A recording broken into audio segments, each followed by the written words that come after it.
any stage that I'm allowed to do what I was born to do, I'm grateful for. But my personal like belief, like, okay, I've made it, I'm successful. You win a Grammy. Awesome. That's great. Your peers really appreciate you. You're on the top of the charts. Everything that goes up must come down. Man, when you get on Sesame Street, nobody can take that away. That's true. Welcome back to a brand new episode of Innersleeve, the podcast taking a behind-the-scenes look at all things music. I'm Cassius Morris, Joe Pacheco joining me on the line as always. Joe, what's going on? As always, man, I'm always here. You'll always find me here. We actually sit here and wait for the cameras to come on week after week, so we actually live here. So this is actually just their timed program. They go on, we have to go. Exactly. We have a phenomenal guest today on Innersleeve. Very happy to be joined by Bryant Del Toro, a super gifted singer, songwriter, and above all, just a really positive and uplifting guy. And Joe, I'm sure you noticed this with talking, to him as well. Just a guy who really is passionate and just seems to be happy with where he's at and what he's doing in life. I think if I could sum it up, like his smile and his energy is what gets him going and gets him more gigs and he's involved in the community. He's super prolific performer. We have him on SoundMojo also as an artist, and now we have him on Innersleeve, and I'm pretty sure like a lot of people will enjoy what he has to say, and like just his good-naturedness just comes across so nicely. Now, sort of a double-edged question, where did Bryant discover SoundMojo? And to add to that, where would you say most people, when they connect with you, say that they heard of the channel? Is it through social, through maybe the top 10 videos?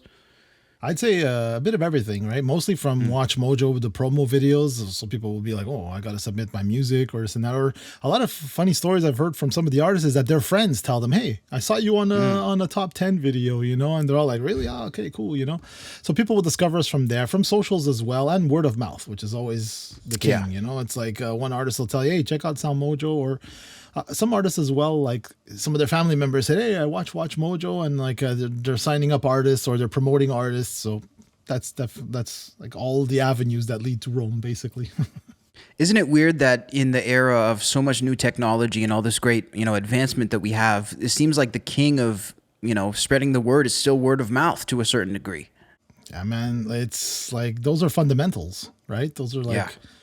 Things may change or the approach may change, but I mean, everybody always, it's like same thing for a job. You want a job, they actually pay, big companies will pay employees referral bonus for having found someone, because usually how that person is. It's not 100% like, it doesn't always work out maybe, right? But I mean, it's not just like a cold call. Somebody just shows up and you're going to hire them kind of thing. So that's why word of mouth is super strong, After meeting my friends, I actually got a bonus not to refer them from the company, so that was a nice one.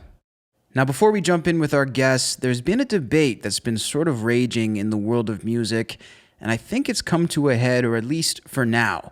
Now, this centers around the music industry and how they're actually discovering artists. Now, of course, it probably doesn't even take much thinking to realize that TikTok is the number one social media in the world, and a lot of singers have been, getting big platforms on there. So obviously labels are going to be looking for artists through this forum. The question is, are these artists ready or talented enough to actually be major label artists? And it looks like this has been going on, sort of some back and forth on this for a while, Joe, or... Yeah, this is like a music expo and like big machine label, Scott Borchetta, which we all know from the whole Taylor Swift catalog and masters and stuff. And I mean, the guy's produced a lot of big names and stuff. But I mean, he's saying, and it's kind of, if you think about it, right? Like, are these kids or people ready to be at the top where they are? Because now they've blown up, everybody's excited, and I can't necessarily blame labels for wanting to sign these people, because you got to make money, right? You got to pay your bills, you got to pay your employees, you got to pay.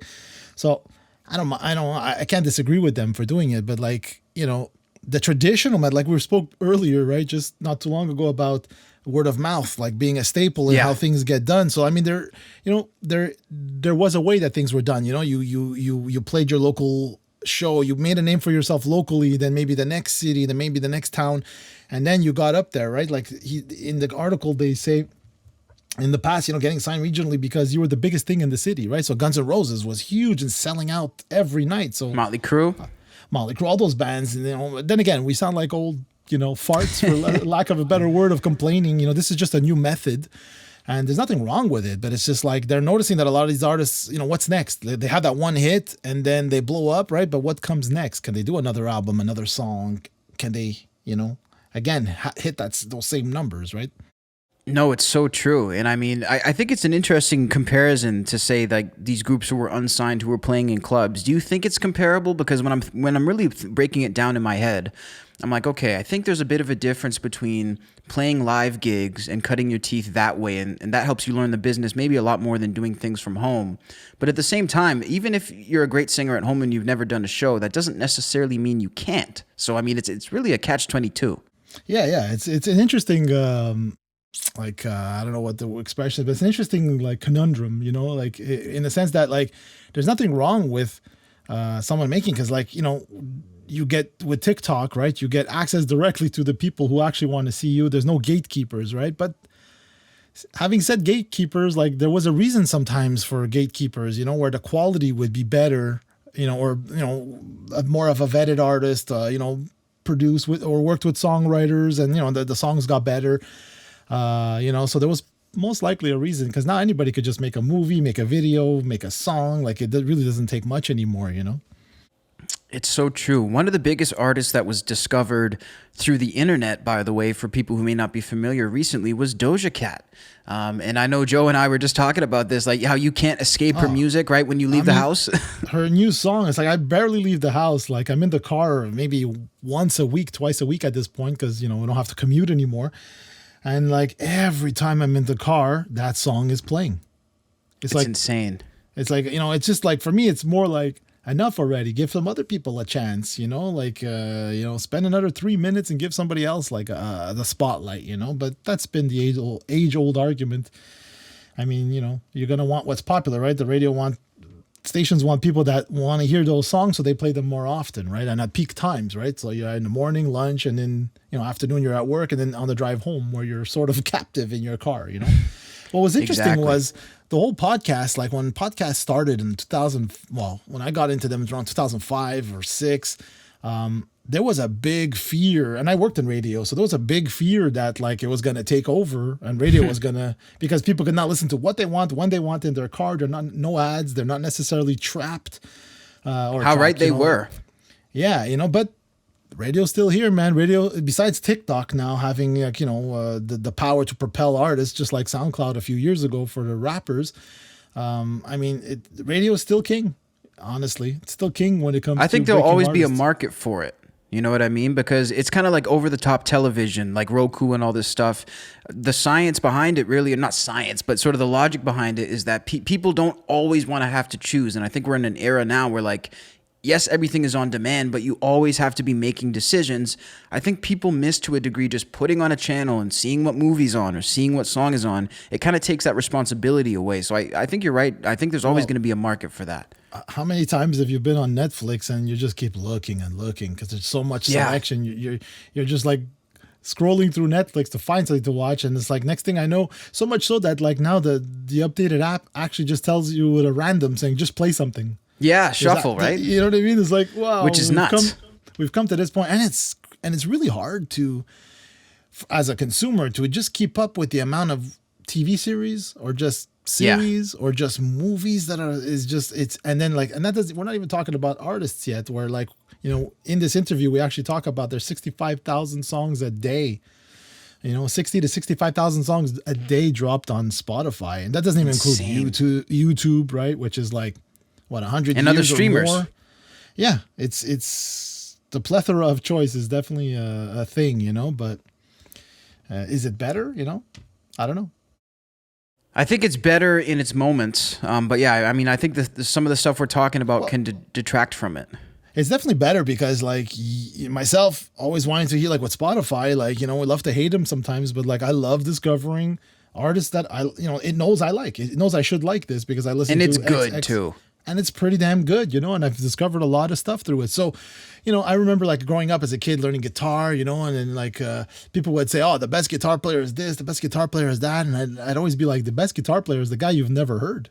of, because we never heard of him, like there's always somebody better than, or, better is definitely, there's no, it's subjective. Just different. Yeah, exactly. That's the word. Thanks. But like today it's like, man, you have a chance. You have a chance of getting heard. This whole TikTok explosion. I've seen these guitar players and these singers, incredible. And you're like, wow, okay, now they do have a chance to get out there, but are you ready for it? Everybody says one hit wonders, right? So one hit wonders, you have the Rick Astley, you have all these type of things, and it's like, I shouldn't laugh at his name. I know, but then you look like, you look at like, I saw a band like Tool, example, when I started out, and I just see every album got better. Same thing with Dream Theater, or like no hit wonder, but type still a great band. Exactly. So and then like they took a break for 13 years, Tool, right, from releasing an album, and then when they did come out in 2019, they put Taylor Swift to number 2, and like so all those Taylor Swift fans were freaking out, what the hell's Tool, right? And so, and those were like 10-minute long songs, you know what I mean? So like all of them. They've built that audience, like so. This is where maybe some of the TikTok stuff, because even myself, like I'll watch some guys on YouTube, like be it like whatever, not necessarily music, but I'll watch stuff. And I go down that rabbit hole. Then all of a sudden, YouTube, for no reason, or I don't know what reason, the algorithm doesn't show me that guy anymore. And I just sort of forget about him. Then all of a sudden I get a video suggestion, like, what happened? Why did I stop watching this guy? I missed this guy. Stop watching it. You stopped serving me that video, So that's what I find tricky, with TikTok, same thing. When you see something you like, and then it's like watch part 2, or I don't know, like, and you can't find it. You can't find it because it's just like an endless loop, right? It's so tough, I mean, all I know is that obviously us here at SoundMojo, we're very much in support of that kid in that room, wherever you may be, whatever genre it may be. I remember Drake saying a couple of years ago in a podcast or in an interview, he was like, I'm not worried about the other rappers out here. I'm not competing with them. He's like, I'm competing with the kid in his room who's looking at everything I'm doing and trying to deconstruct it and do it better. And I think that we're in an era where that kid can be heard now very easily. Yeah, and that was him at the time. That was you. Yeah. That was me. That was everybody that had that opportunity to sit back and watch this guy, and then like, okay, either not copy but adapt or like absorb what they're doing and then do it better or do it differently, right? So now we're going to hop into this week's interview with Bryant Del Toro, the phenomenal singer-songwriter. He's out in Florida, is that right? Yeah, Florida. Not born and raised, but he did spend some time, what did he say, Gainesville, I think? Yeah, born outside and grew up in Florida. Got his start in coffee shops and such, and we'll save the story, but just so cool how the last couple people we've chatted with on the show have, grinding through coffee shops, grinding through just word of mouth, going to people's doors. It's insane. I mean, John Mayer did it at the beginning, right? So look at him now, 20-something years later, he's still, a great artist and still relevant and still doing really well. No doubt. So it's phenomenal to chat with Bryant. We're going to jump into this podcast now, and we'll chat with you guys right afterwards. Move and shake your worries away. Get your groove back, sweat it out. Get back to yourself again. Play your favorite song real loud. Just close your eyes. Bryant Del Toro, thank you for joining us right here on Inner Sleeve. Hi, guys. Thank you so much for having me. 100%. So where are you joining us from today? We can see some equipment. It's looking nice in there. Yeah, Miami, Florida. That's where I reside. And you guys are inside my home studio. So got my electronic drum set, my sound pads, a couple of things on the other side of the computer. But yeah, this is my home studio. So born and raised in Miami? Born in Miami, raised up in Gainesville. So I'm from the swamp, Gator. And then cool. I lived a little, I like to tell people I did a little stint in Greensboro, North Carolina. I had family and I lived with them for a hot minute. And that's actually where I learned how to play guitar. So yeah. Sweet. Yeah, there was so nothing tell us else. about that. It was either that or trouble. So I chose. That's funny because like I always tell people, even myself, like growing up as a kid, not much in Montreal, like downtown, like, not much going on. But like, thank God I had music, it kept me out of trouble, didn't have to do. So I tell a lot of people that like music is such a good, thing to keep you busy, man, and keep you interested and keep you inspired. Yeah, I've always been passionate about music, but my whole family and we were kind of going through, a few personal things, and my only escape was music. And I had the time. I was new to the city. I didn't really know anybody. I was at that weird age where I was too old for certain things, but too young to like have a car and go out on my own, like that weird, like 15, 16, 17, you know what I mean? Yeah. The angsty years. Like the angsty years, exactly. So I picked up the acoustic guitar, and with the help of a book that I rented out from the Greensboro Public Library and YouTube, I taught myself how to play guitar. So Wow, that's cool, man. yeah, boredom That's and badass. persistence. Yeah, that's what it Man. takes, man. It takes a lot of persistence to play this game, you know. No doubt. So I mean, what was the main thing that you've noticed in the two places that you grew up, and sort of were back and forth from, in terms of musical influence? I mean, what's the, like North Carolina compared to Florida? Wow. Okay. So that's a really, really good question, because I want to word it enough where I get my point across, but I don't want to ruffle any feathers. So Okay. growing up in Gainesville, both of my parents are from Venezuela. But my dad, even in Venezuela, grew up listening to Marvin Gaye and the Beatles and Stevie Wonder and things like that. He was very, very into American music. And I remember he told me, man, I was a kid and I didn't speak fluent English. Like I understood phrases and words. And he goes, but I knew that these words meant something, and they moved me emotionally. And then when he moved over to this country in the 80s and he started learning English, he's like, then I figured out the depths of like the meaning of music. So in Gainesville, Right. I would listen to everything from Los Panchos and Luis Miguel to Crosby, Steele and Nash and Kenny Loggins, and it was a kind of a smorgasbord of everything. Right. When I grew up, and Bob Marley, Tupac, Eminem, John Mayer, Mhm. I started kind of collecting my own, like, okay, so this is what my dad taught me, this is what my mom listens to, and this is what I'm into. So in Greensboro, North Carolina, it's a lot of folk music, a lot of country, Americana. I have an uncle that he's awesome, man. He's awesome. He bought us tickets to go to the Boone Storytelling Festival. All right. Okay. Now what's that? It's not as exciting as it literally is a huge tent like the ones you rent for a wedding. They put it in the middle of the football field of the only high school in Boone, North Carolina, up in the Blue Ridge Mountains. And it's just a bunch of storytellers. And that's all it was. And it's guys with banjos and guitars. And they're like, well, I'm going to tell you the story about, so-and-so. So I was exposed to that. But then living in Miami, obviously salsa, merengue, reggae, reggaeton, all that stuff. So as an artist, I love my city. I'm very proud to be Hispanic, but I don't do Spanish music, which is interesting. So is that a conscious choice, or is that just by coincidence? It was by coincidence at the beginning, and now it's just a conscious choice, because when I pick up the guitar, I don't compose in Spanish, Right. I pick up the guitar, I instantly go into like Americana, reggae, folk kind of vibe, because of R&B. I'm a huge R&B guy. What you were raised on? A little bit. It's a little bit of what I was raised on. There are Latin influences in my music, but being in Miami, people are like, "Oh, pero you're Latino. Why don't you play Latin music?" I go, "It's just it doesn't come out. It's not in me. It's not my thing. I love Latin music. Eventually, I would love to kind of tell myself like, okay, Bryant, force yourself to attempt to write a Latin song." And I work in the Latin community. I've done voiceover work and background vocals for people, but for my own creative endeavors, it's just not my thing. Yeah, it's what comes out of you, right? So it's just a blend of all that other stuff that came out of you, and that's what it is. So it would be weird to force it, right? Because then you would sound like it's forced. Exactly. No, and I really want to, and with everything that's happening with my family and the people from my country, from Venezuela, even though I'm from the US, I was born here.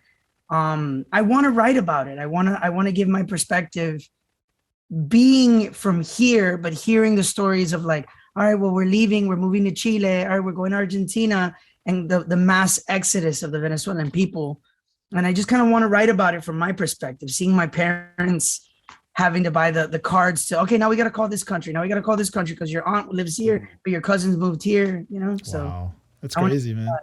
But a positive aspect, doing what I do in South Florida, everybody does Bad Bunny and Mark Anthony, but nobody here does Jason Mraz and Bob Marley. So I've created a very, very niche hole for myself where I am booked all the time, because I am the token bilingual, American guy. So And there's a demand that you're meeting that everybody else is sort of going for the hot trend right now. exactly. So apart from my original stuff, I do covers, at my shows here, and especially after COVID, where I'm not able to travel so much. I'm working a lot at home. And yeah, I'm the guy that says something in Spanish. Hey, gracias por venir. A todos, estoy muy agradecido, whatever. Here's some Bruno Mars. And then Nice. Bruno Mars, and people are like, oh my God. So it's cool, man. It's cool. Yeah, for sure, man. Yeah. What got you started with what did you start with? Guitar? Was that what your first instrument? Guitar. The only instruments I can play well enough to defend myself is guitar. Exactly. Well, I play piano, but I don't play piano. Same here. Yeah, it's like finger notes. Know your way around it, maybe. Basic chords. Yeah. Enough to get by recording purposes. Exactly. That's it. And then tweak it up. But okay, wait. How do you do a G5? Oh, That's it.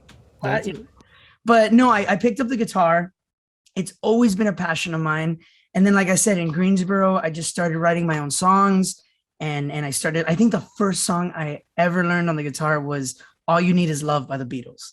Like, that was the first song I ever learned. So that already tells you. Starter. Same here. Trajectory. For me, it was I Want to Hold Your Hand.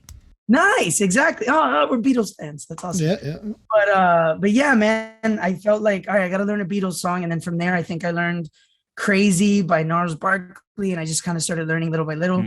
And then those angsty years we were talking about, 15, 16, 17, this guy's like, all right, well, you got to learn this chord. This is a bar chord. And I'm like, all right, cool. Show me how to do it. And just puzzle pieces, man, putting the puzzle pieces together. And to this day, I'm still trying to figure out, like, with my right hand, my rhythm hand, that flamenco style, where it's very, very loose. Okay, that's a whole different thing. Yeah, dude, exactly. That's a whole different ballpark. So I call it it's not even a different chapter or a different book. It's a whole different section of the library. You know what I mean? Yeah. It's totally unique because, like, I'm Portuguese. So, like, I heard the fado, we have the fado music with the little guitars that are like mandolin. And then you have the flamenco. So it's that lamentation music, where about, people going off to war, sailors leaving. So it's very sad music. I always call it like the blues of, let's say, Portuguese music. Portuguese blues, yeah. That's awesome, man.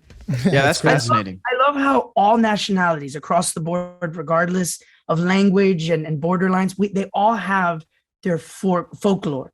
They all have their folk music. Whether it be gaitas, mariachi, vallenato, bluegrass, whatever the case is, everybody has that, like, I've been working hard, I miss my woman kind of yeah thing. Like, boss man breaking my back, like, kind of thing. So my woman, no doubt, my girl done me wrong, like those kind of blues. Yeah, my dog left and my truck broke down. All countries have that. So it's awesome. And their instruments too, like every culture seems to have one instrument that's like the focal point, of their native music. Mm-hmm.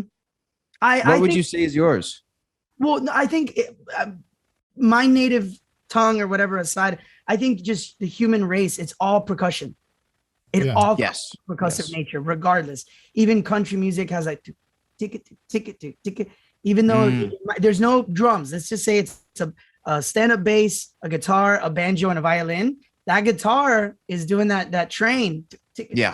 So percussion, man. I think that's what we all have the same heartbeat. That's it. I think it's like same thing with African, right? Like it's all percussion, rhythm, and feel. Have you ever been like here in Montreal? We've had it since I was a kid, but like there's a park downtown where I actually learned to play guitar, and that Beatles song was in a park. So a guy was showing us chords, but there's a thing every Sunday that they get together, and it's like a Tam Tams fest. So it's just like hundreds of people playing percussion, and I'll go down just to vibe on it, and it's like. It has this crazy vibe that just settles everybody together and has this crazy energy. It's definitely primal. Your ancestors, you're like, leveling back out. That's awesome, man. Yeah, it's primal. It's like the basic. Yeah. I love that so much. You mentioned the pandemic, and I saw that you had, at least in my opinion, one of the most impressive like live stream shows. And I know you did a bunch of different things. Talk to me about what went into that, because the production quality was so high. Man, so I'm a very blessed individual. I really have no reason to complain. I do it regardless because that's my God-given right to complain. Don't we all? Yeah, I really don't have a reason to. During the pandemic, a lot of my friends who are instrumentalists or composers, they just kind of stopped. And I never did. I never stopped. Even Right. when we were safe at home and we were, just kind of bunkering down at home, I was doing voiceover work. I was doing Zoom concerts. I would hook up to my mixer and then go into the console and Nice. performed. One of the greatest things I did was perform for the nurses in California and New York. So what they would roll a TV into that like middle nurse station where they were all working. Wow.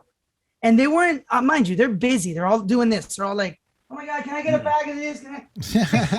Good job. Love that song. So, Yeah, we like that. and it was awesome, man. But then when Florida started opening up little by little, which honestly, I don't think we ever really closed, but when we were starting to open up more to a normal sense or more to the 100% opening Right.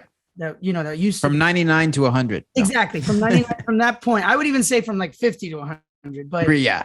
I started getting calls from people and they're like, hey, do you feel comfortable enough coming to the studio and recording, some at-home concerts, but we're going to do it fully produced, free of charge. These are for the people to have something, and as much as they would give the excuse of like, oh yeah, to give it to the people, it was for us too. It was for us, for our sanity to be like, okay, let me travel somewhere.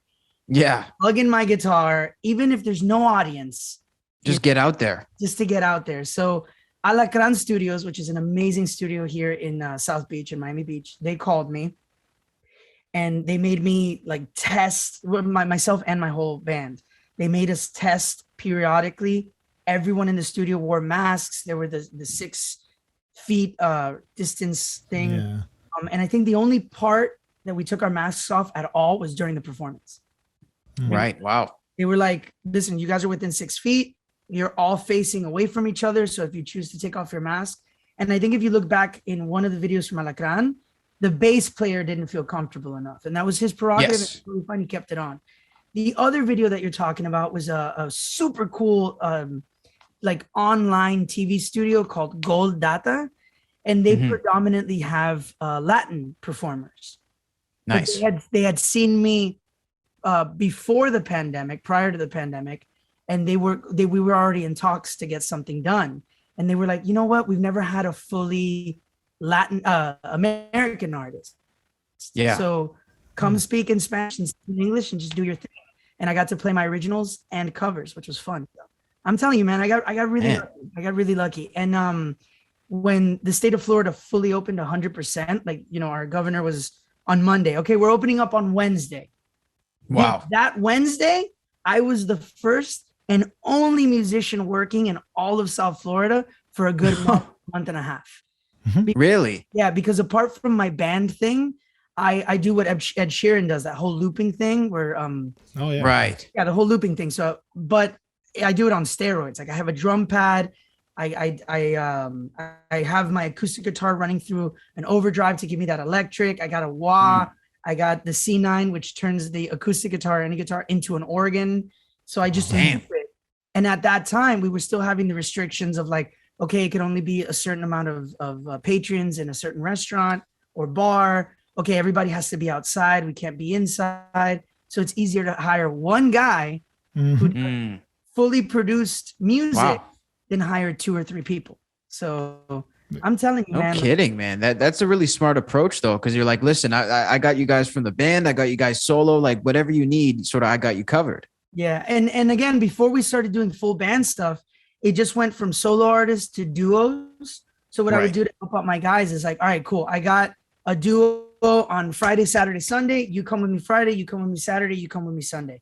And just rotate my guys Damn. so that a little bread in their pocket, It's awesome, dude. Dude. Yeah. So, I mean, in terms of the current climate in Florida with music and shows, what's it like now? Does it feel like it's normal again? Oh, it's felt like it's normal for like a year and a half. For quite a while. Yeah. Florida, man, listen, we get the reputation of like Florida man does so-and-so for a reason. So I love my state. I'm from here, born and bred. But yeah, man, it's the Wild West down here. Like rules. What are your favorite festivals out there? Because they have so many cool fests. Yeah, well, they just had the Okeechobee Festival, which is like a huge multi-genre festival. Nice. The Eagles just performed here. I think December of last year. My best friend, my dad, and we went to go see James Taylor. So Oh wow. yeah. And it was in a huge arena. It was like I forget the name. They changed the name of all the arenas now, but yeah, man, it's been normal for a while. Again, I have friends in New York, I have friends in California, I have friends in Nashville, and they're still to this day, some of them are still struggling, because Right. and I'm not trying to get political. It's just the reality of where we're living right now. Some states believe Real life, man. other states believe in another thing, and you just have to kind of weave around whatever the circumstances are given to you. So Well, even up here in Montreal, like Dream Theater was just playing this a couple days ago. So like at a thing, so it's like it's starting to open up. I have a show at Deftones finally in like May that was postponed, so I'm excited to finally go to a show again. that's awesome, man. That's awesome. Yeah. Have you Yeah, guys it's good to any get back. shows lately? Did you go to the Deftones show? Or? No, it's coming up soon. It's coming up. Cool. Yeah, I'm telling yeah. you, Dua Lipa's already here. Like Mark Anthony did a show over here. Yeah, it's been regular for a minute now over here. So Well, I know that here in Montreal we have Lasso Fest, which is going to be the first one this year. It was canceled in 2020, 2021 was canceled, but it's the country music festival here downtown, like down. Lasso Fest. Yeah, Lasso. Oh, there Fest, you yeah. go. Soul music. I was like, Oh yeah, no, yeah, Lasso. Yeah, that Lasso, would've been yeah. cool. No, Lasso. Because we have like heavy MTL every 2 years, so that's all the metal stuff. Then we have like Osheaga, which is like everything else, anything from Coldplay to even hip hop artists. Like it's all a blend, It's a big thing, 3-day festival, so it's. People are missing it in this city. And plus, we're known for our Montreal Jazz Festival for like 30, 40 years now. So, and that too was kind of postponed. Yeah. So I think this, perform one day. I will be there one day. I don't this think is I'll. We have it on video, so now you can go back to this, and when That's you it. do it, put it on the screen. actually, it was Do it. funny. I wanted to ask you, like, what's, you perform a lot and like you just mentioned that, like the Jazz Festival, what's a venue or a festival you'd love to play or like, I want to play Man, this?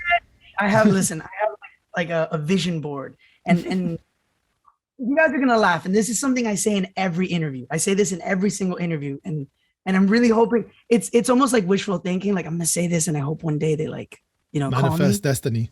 Yes. Manifest it is I would love to play Madison Square Garden. I would even be grateful enough to play Bryant Park in New York City. I would love to go to Montreal and Quebec. Just any stage that I'm allowed to do what I was born to do, I'm grateful for. But my personal belief, okay, I've made it. I'm successful. I am. You win a Grammy. Awesome. That's great. Your peers really appreciate you. You're on the top of the charts. Everything that goes up must come down. Man, when you get on Sesame Street, nobody can take that away. That's true. Then it's over. Stevie Wonder, Bruno Mars, Pharrell, Katy Perry, Elton John, Paul McCartney, Sting. You're there with Kermit, Elmo, or Big Bird. You're the man. You've made Nothing it. left to prove after that. I Yeah. was just gonna say, I have to admit, Cash, we ask this question a lot to people. Those people, it's like Red Rock. Some people, it's like I want to play an EDM festival in Belgium or whatever, like those Tomorrowland. This is the most original question. It Answer. is Sesame Street. We Yeah. needed that, man. But I understand. In order to get to Sesame Street, I have to get to Red Rocks. But before I get to Exactly. Red Rocks, I got to play that tiny little bar in Denver. That I'm performing to. I don't know, 10 maybe people, whatever the case. But I'm saying my mountaintop, my Of course. moment it. is they bring in the Muppets, and I'm like, oh my god, It's amazing. It's amazing. So epic. To travel to a foreign land, to lay down in a bed that's not my own, to rise with a different sun, to be in a place someone else calls their home and get lost. Speaking of your smaller shows, you started doing, some stuff in coffee houses, right? Like around, was it Florida or North Carolina for this? No. It started in Florida. So I learned how to Awesome. play guitar in North Carolina. I moved back, and then my best friend and I have a lot of best friends, but this is like a brother to me. His name's Izzy Volta. He's older than I am. And we met, he was working at a cell phone shop, and I went to buy a phone for my dad for Father's Day. Hmm. And they were playing, I think it was Mark Broussard. I don't know if you guys know who that is, but He's I awesome. don't. Check him out. So I had just gone with my dad to that concert the week prior. So I walk in, I'm like, who's playing Mark Broussard? And out of like big luggish man just goes, oh, what's up, man? It's me. And then I was like, oh, I went to the show and we were kindred spirits. We went to meet up at a Starbucks and he would play the songs that he knew and I played the songs that I knew. The manager came up to us and was like, hey, we don't have anything on Sunday. Do you guys want to like come and jam out? We'll give you like free coffee and free food. Wow.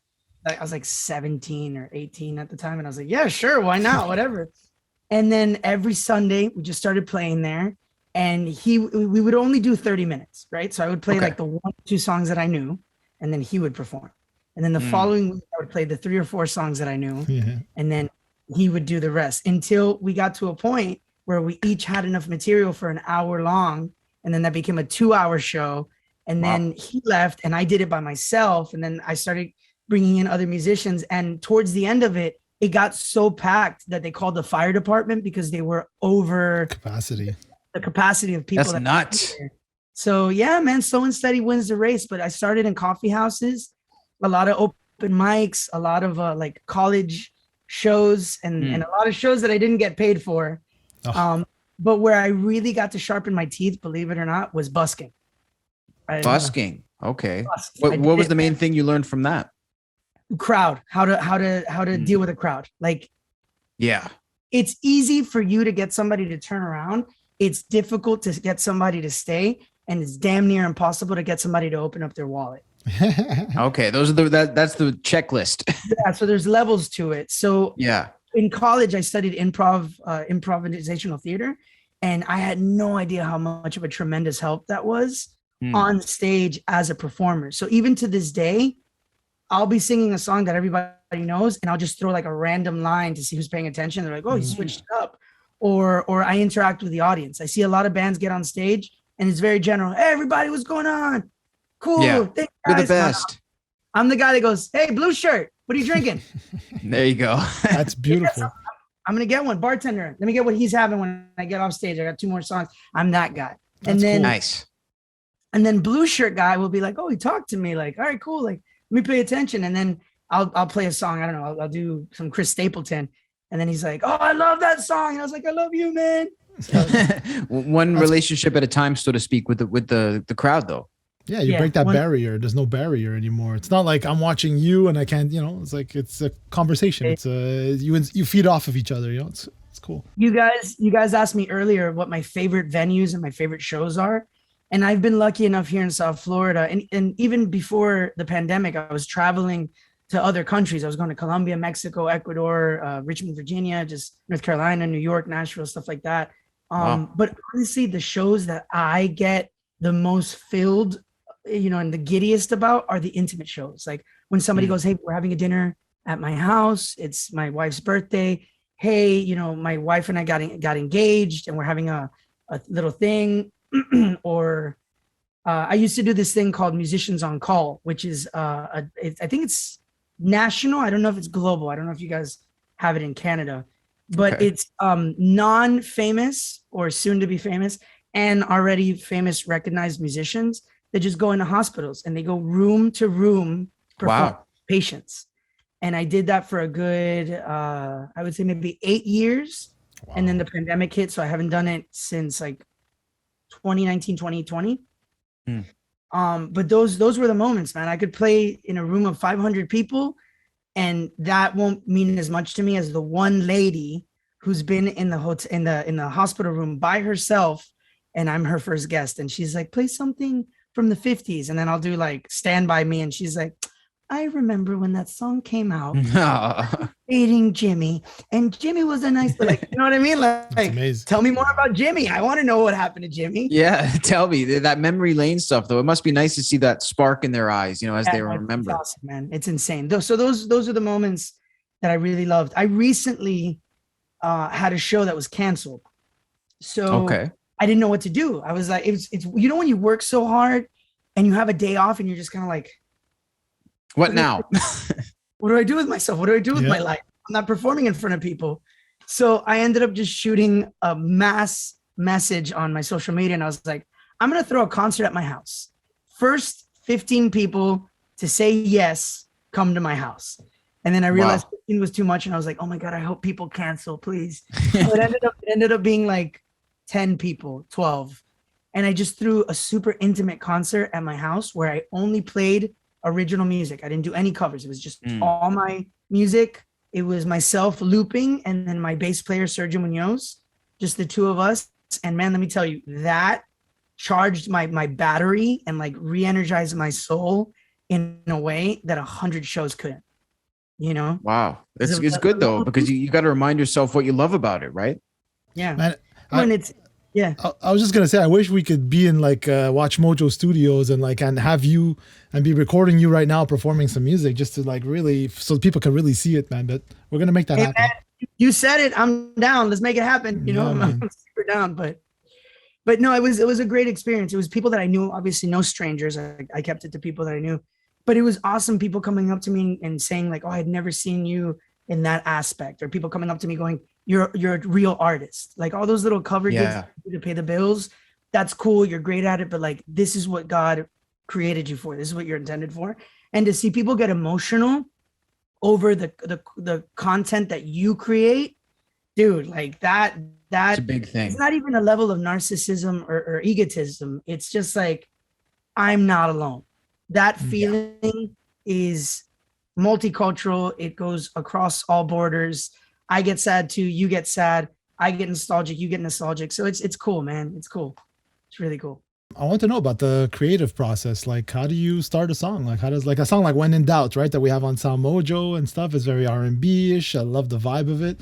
And like, how did that start? Like, so usually what happens is I'll have some downtime and I'll be fiddling around with the guitar. Usually my process is the music comes first, and then I figure out, okay, what does this song make me feel? And then relay that into, okay, you know, this is what I'm going through, or this is something I've been wanting to write about. When in Doubt was interesting though, because when I recorded my second album, it was very much like heartbreak and like self-discovery and you know, like all these like deep-seated human emotions. And then I just thought to myself, man, I get paid to sing like Uptown Funk and Can't Stop the Feeling and Rock With You by Michael Jackson. I don't have a happy dance song. I have happy songs. I have happy songs. I have this one song called Optimistic Reggae, but that's more like, all right, cool. I didn't have anything that was like, yeah. And I needed upbeat. Yeah, I needed that. I just needed something that people could shake their ass to. You know what I mean? Like, that's it. Thank you for giving me the green light. Now it's gonna be NC-17 real quick. No, I'm joking. But yeah, I just wanted something to dance to. So I remember I was listening. It was either Marvin Gaye or Michael Jackson, and it was one of their more like upbeat songs.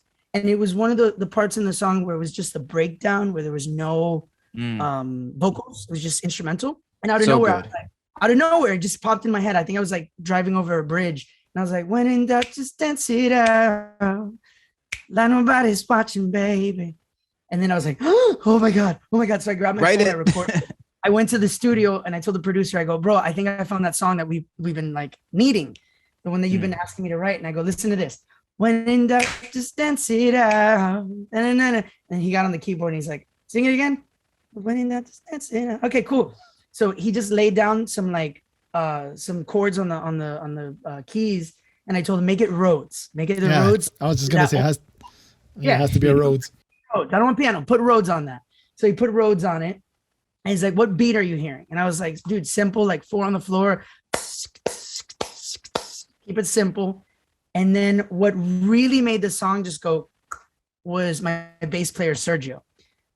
He's amazing. He's incredible, but his hidden talent that I think that he doesn't even know, like he doesn't even know that about himself. Like his secret superpower is he comes up with these insane bass lines, like these insane bass lines. So if you go back and listen to the song, the real driving force of that song is the bass and my vocals.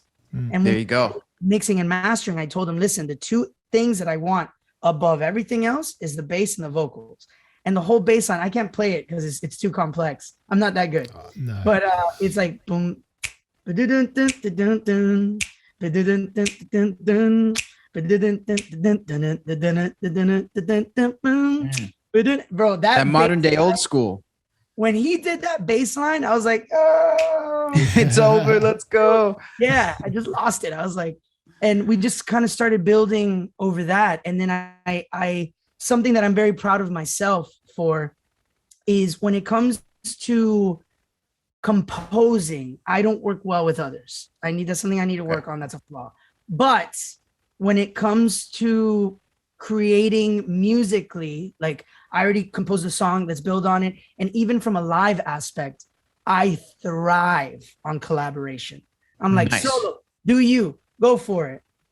So when I perform live with my band, and even when we do festivals and stuff, we don't use backing tracks. Wow.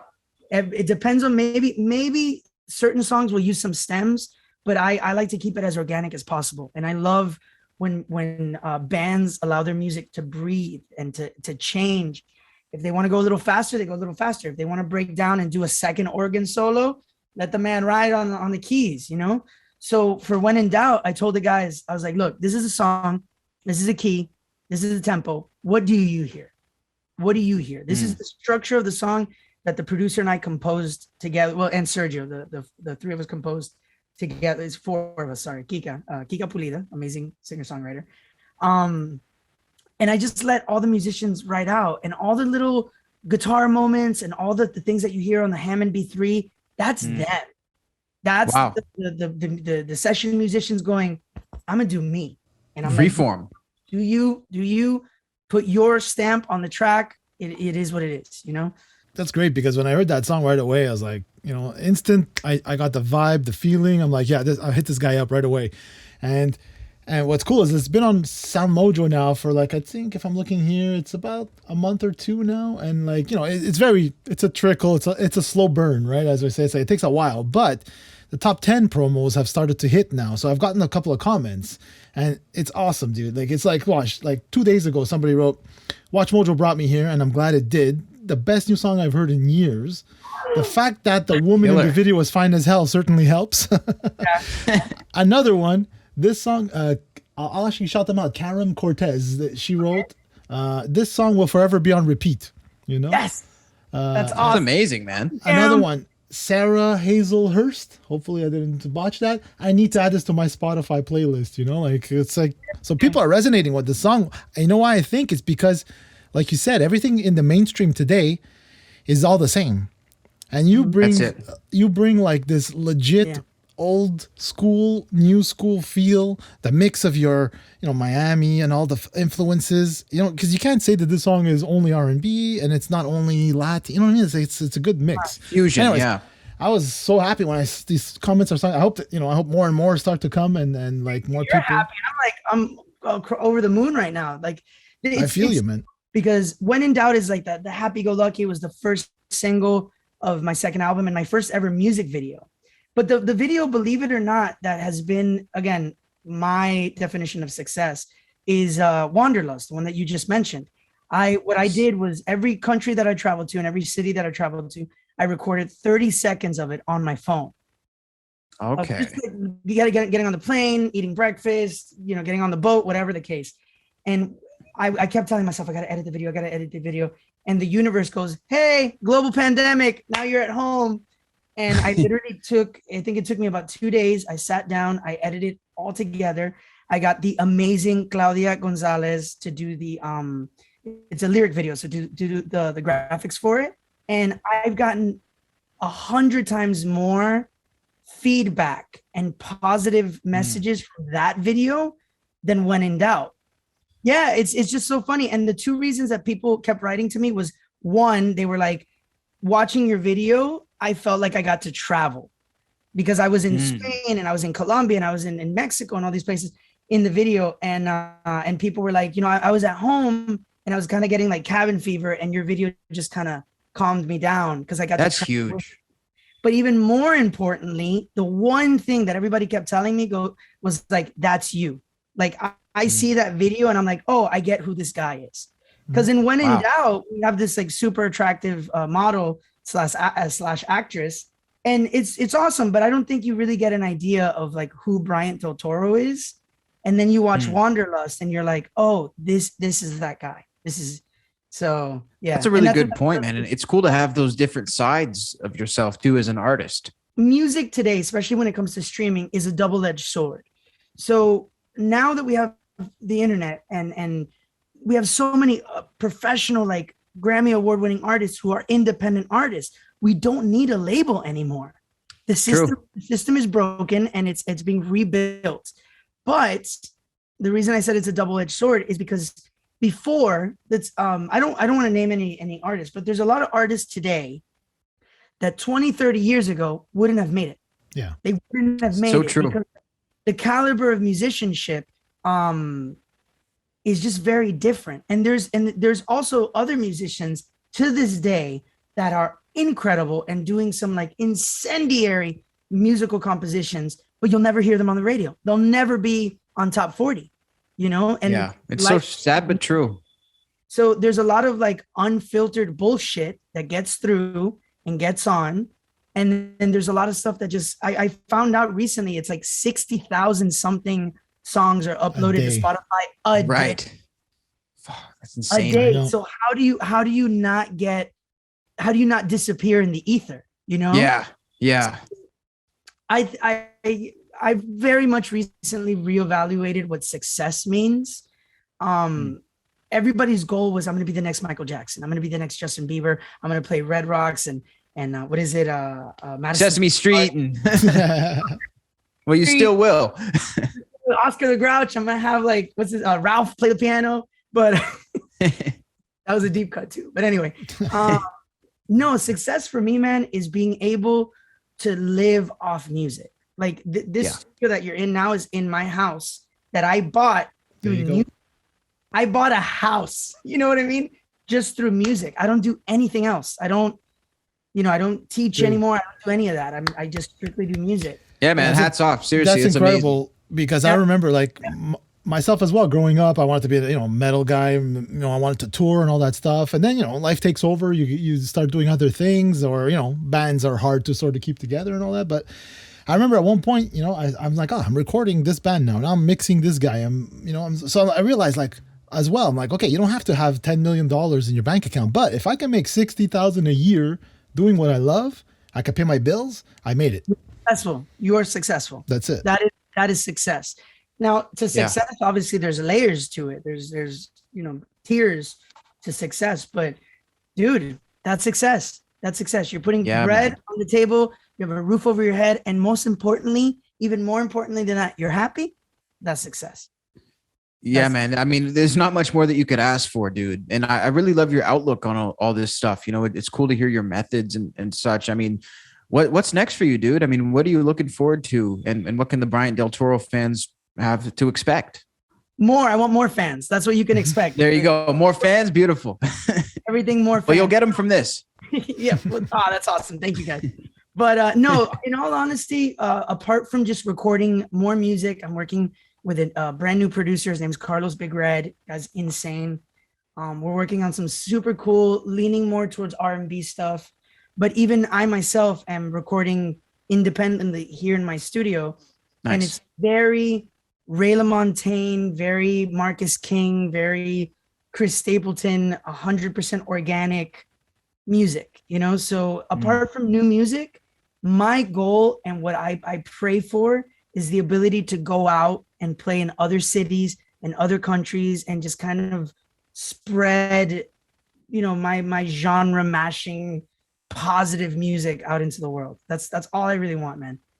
That's all I want. You're doing it, dude. You're killing it. And we really appreciate you stopping by tonight, man. It's been a pleasure to chat with you. Thank you, man. It means a lot, guys. Thank you from the bottom of my heart for having me.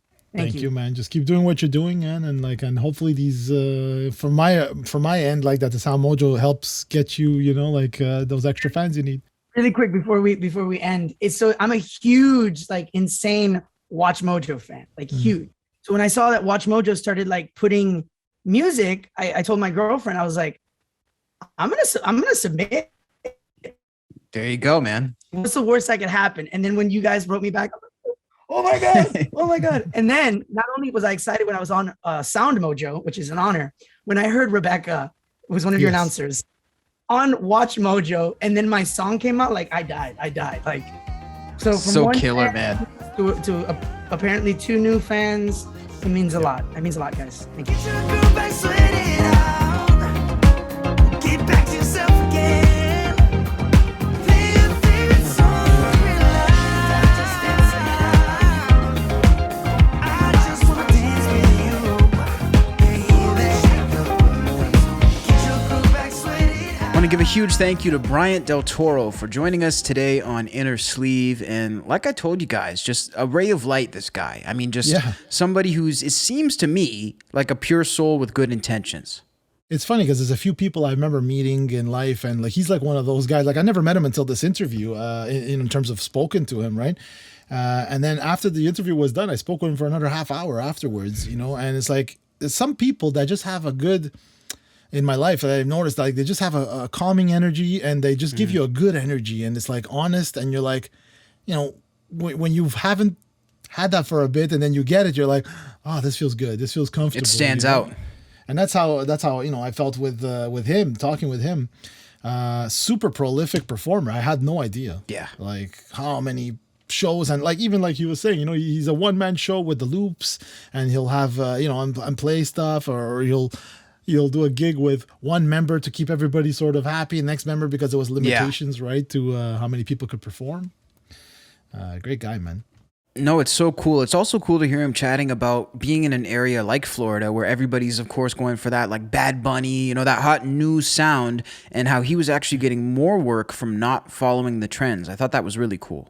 Yeah, zig. When people zig, you zag, right? And what's funny is that he's Venezuelan origin, right? But he was born in Florida, but he doesn't naturally write Latin music.